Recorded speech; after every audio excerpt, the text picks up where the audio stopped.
আসসালামু আলাইকুম মিনাসান কন্নিচিওয়া। চলেন আজকে আমরা একটা খাঞ্জি শিখবো। খাঞ্জিটা হচ্ছে সূর্যের খাঞ্জি। আমরা দেখি সূর্যের খাঞ্জিটা আসলে কিভাবে লেখে। দেখেন, এই যে লেখার পদ্ধতিটা দেখেন কত সুন্দর হয়ে যাচ্ছে। আসলে এই সেমভাবে হচ্ছে আমরা সূর্যের খাঞ্জিটা লিখবো। হ্যাঁ, আমি দেখাই দিলাম অনেকবার। তারপরে আমরা যদি নিচের দিকে লক্ষ্য করে দেখেন, এটা হচ্ছে সূর্য। সূর্য থেকে এটা হচ্ছে এইভাবে আসছে সূর্যের খাঞ্জিটা। আর এটা বাংলা অর্থ দেখেন এখানে সুন্দরভাবে দেওয়া আছে। আর কুনিয়মে আছে হি বি কা। তারপরে উনিয়মে দেওয়া আছে নিচি।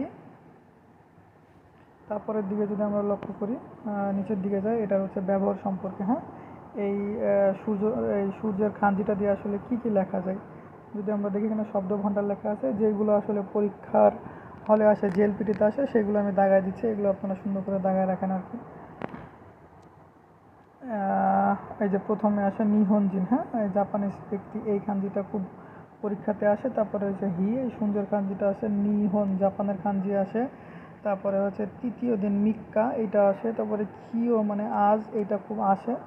তারপরে যদি আমরা লক্ষ্য করি, প্রতিদিন, এই যে মাইনিচি, প্রতিদিন এইটা আসে। রবিবার এইটা আসে। যাই হোক, আমরা শিখলাম এই পর্যন্তই। আর এগুলো আমরা বেশি বেশি প্র্যাকটিস করবো। আমি যেগুলো দাগাই দিলাম এগুলো ইনশাল্লাহ জেএলপিটিতে আপনারা কমন পাবেন। সেই পর্যন্ত সবাই ভালো থাকবেন। মিনাসান কোকোরো কারা আরিগাতো গোজাইমাস।